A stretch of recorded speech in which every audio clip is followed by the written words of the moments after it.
Welcome back to SportsZone. I'm your host, Steven Lucero. We saw the national championship in the men's tournament last night, and it was really an incredible game between two really strong teams that worked really hard throughout this entire tournament to get here. It was an epic finish, and we're going to roll through all the highlights here in just a moment. Joining me to talk about it, Elias, Freeman, and William Taylor. Guys, this was a men's tournament that was very impressive throughout. I think we saw a little more variance than we did last year. You know, it wasn't all ones. We saw some surprises. I mean, I could talk, I think, an entire show about that Duke-UConn game we saw in the Final Four, but that was a great game. Yeah, that was something. And today, let's just get through this national championship game. Michigan and UConn. These are two teams where UConn has been here. They've been here repeatedly. Dan Hurley has really made a name for himself. And then Michigan, they have just really came this year and just improved so much. They've made so much progress, and it's been a long time since we've seen a Big Ten team in this position. But Michigan made some history last night. Looking at the highlights, talk me through what you saw, Elias. I think the main thing that I saw was just two complete teams. Like, this game was so close till the very end, and I love a close game. I love when it's not just the same old thing the whole time through. But I think we just kept on seeing this close game, this phenomenal effort from both teams. Ultimately, it ended up with Michigan winning their first title since 1989. But I saw some phenomenal defending too, which I will go on and on about defense in any sport you ask me to talk about. And so some of the defending that I was seeing from UConn, especially last night, was super impressive. But specifically, a couple plays stood out to me from Roddy Gale Jr. for Michigan. Crazy work defending there. And it was just a really special game to watch. Yeah, these are a couple teams that are so well-rounded. You know, you look at them being able to play both offensively and defensively, the two-way players, and just team style that each of these teams have to get here. They worked so hard. I mean, UConn battling back from down 19 to come back and beat Duke. I mean, a team just with no quit. Michigan has just been that team throughout this entire season, throughout this entire tournament. And I think we really saw just that culmination in the national championship game last night. That's exactly what you want to see. William, what did you see from these two teams? I saw both teams. I said it was a very much a defensive struggle last night. I mean, Michigan. I mean, there's and really not great shooting from behind from downtown. Yeah. I mean, Michigan went 2 from 15 from three-point land, and then UConn didn't do much better, shooting 9 from 33 from three-point land as well. I mean, they weren't getting the shots they wanted. UConn especially.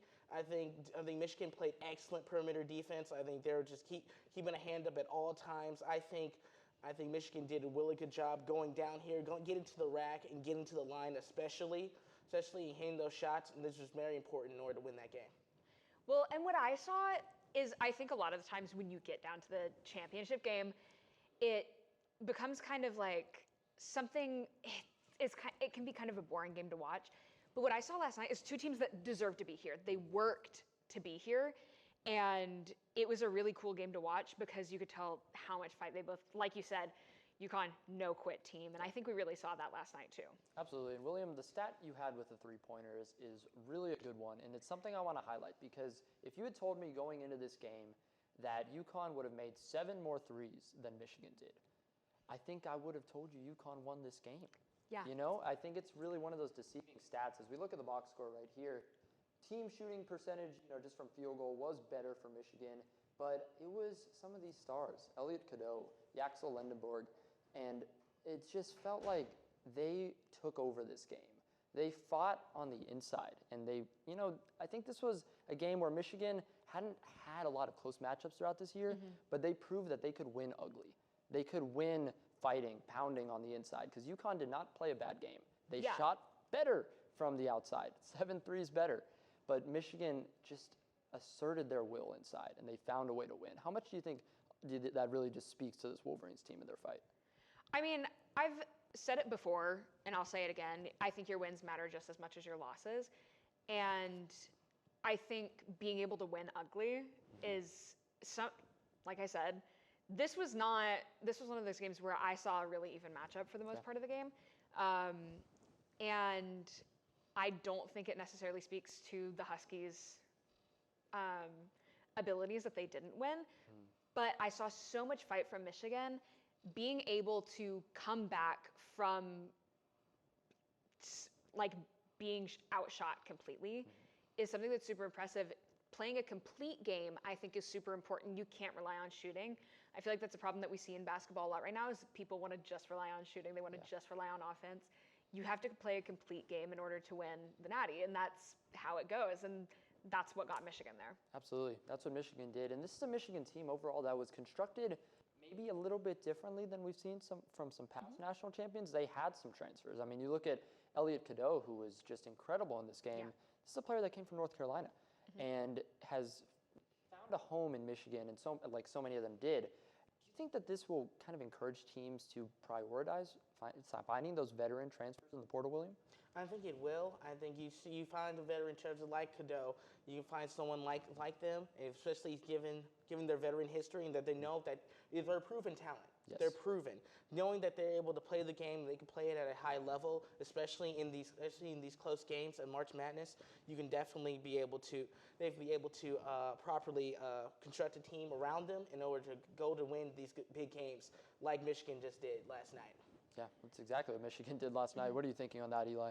I think it absolutely will. I think part of being that proven talent that you talk about, William, is being able to fit into any team dynamic and being a team player. I think the culture that you have in the locker room is such a crucial part of winning that when you have players with that raw talent that can slip into that dynamic, I think that's something that's super valuable. And I think that's something that after you win a game like this, it's going to become more valued than it already was. Yeah, absolutely. And for this Michigan team, there's just so many names to talk about. But I'll ask you guys, who was your MVP not only for this championship game, but just kind of for Michigan and just this run, William?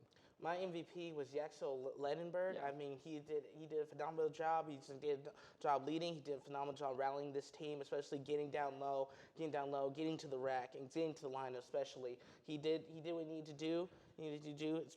Offensively and defensively. I think he very much improved his draft stock for the NBA. I feel like he was going low. He was going around the like 15 to 20. I think he jumped up to a lottery pick, especially during for this performance. I agree.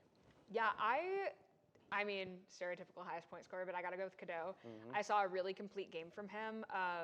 Just being able to play both sides of the court is something that's so valuable, and it's times like this that it matters most.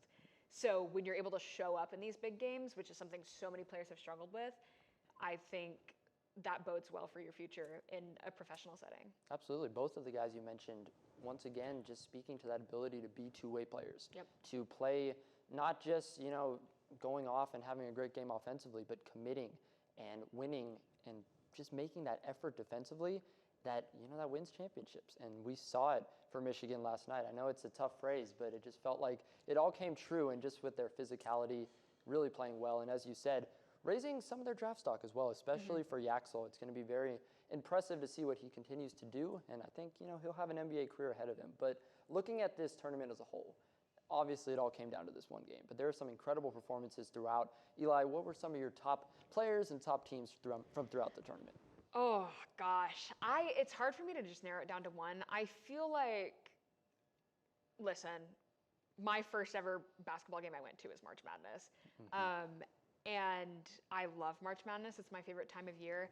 I feel like I just saw such raw talent and such beautiful basketball. I've talked so much on this show about how I can't watch the NBA right now. Every time I watch, it's a snooze fest and my team loses.